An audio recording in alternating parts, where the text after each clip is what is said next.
എന്ന തൂലികാനാമത്തിൽ മനോരമ ദിനപത്രങ്ങളിലെ തരംഗങ്ങളിൽ ഭാഷാഭോഷണിയിലെ സ്നേഹപൂർവ്വം പനച്ചി പങ്ക്തിയിൽ കൈകാര്യം ചെയ്യുന്ന ജോസ് പനച്ചിപ്പുറം സാറാണ് ഇന്ന് നമ്മളോടൊപ്പം ചേരുന്നത്. യുവവേദിയിലെ പ്രാസംഗികനായിരുന്നു.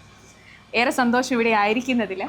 ഞങ്ങൾക്ക് ചോദിക്കാനായിട്ടുള്ളത്, മനുഷ്യഹൃദയങ്ങളെ ഏറെ സ്പർശിച്ച എഴുത്തുകളായിരുന്നു എല്ലാം തന്നെ. ഇങ്ങനെ ഒരു കാലഘട്ടത്തിൽ നമുക്ക് നോക്കുമ്പോൾ യുവജനങ്ങളിലെ കരുണയും സഹാനുഭൂതിയും വളർത്താൻ സഭയും സമൂഹവും അതുപോലെ ഇതുപോലെയുള്ള കൂട്ടായ്മകൾ എങ്ങനെ സാധ്യമാക്കി തീർക്കണമെന്നാണ് അഭിപ്രായം? എനിക്ക് തോന്നിയ ഒരു കാര്യം ഞാനിവിടെ ഇന്നിപ്പോൾ പറയാൻ ശ്രമിച്ചതും, ഞാൻ വളരെ ഒരു 19-ാം നൂറ്റാണ്ടിൻ്റെ അവസാനം എഴുതപ്പെട്ട ഒരു കഥയാണ് ഞാൻ ആദ്യം പറഞ്ഞത്.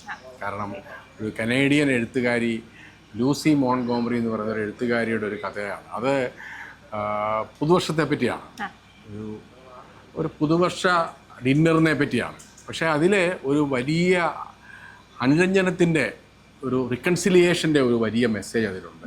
അപ്പോൾ വാസ്തവത്തിൽ നമുക്കറിയാം, നമ്മുടെ പഴയ തലമുറ പല കാരണങ്ങളാൽ നമ്മൾ പരസ്പരം തർക്കിക്കുകയും പോരാടുകയും എതിർക്കുകയും ഒക്കെ ചെയ്യുന്ന ഒരു പാരമ്പര്യം നമുക്കുണ്ട്.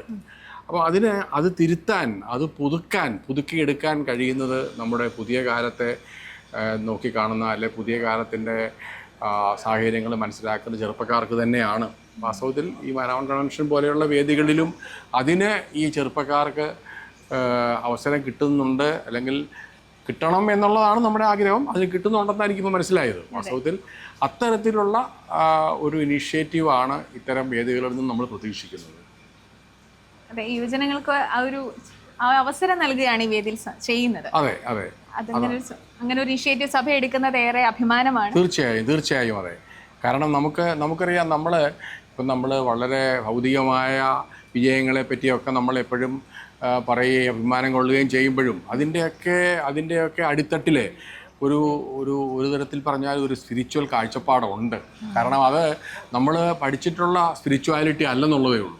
അത് കുറച്ചുകൂടെ ഒരു ഹ്യൂമൻ ഓറിയൻറ്റഡ് എന്ന് പറയാവുന്ന ഒരു മാനുഷികമായ ഒരു സ്പിരിച്വാലിറ്റിയാണ്. അതായത് അത് എല്ലായ്പ്പോഴും നമ്മുടെ മതവുമായിട്ട് ബന്ധപ്പെടുത്തുന്ന സ്പിരിച്വാലിറ്റി ആയിക്കൊള്ളണമെന്നില്ല. അങ്ങനെ അല്ലാതെയും നമുക്ക് സ്പിരിച്വാലിറ്റി ഉണ്ടാവാൻ സാധ്യതയുണ്ട് എന്നുള്ളതാണ് നമ്മളിപ്പോൾ ഈ പുതിയ കാലത്ത് കണ്ടെത്തിക്കൊണ്ടിരിക്കുന്നത്.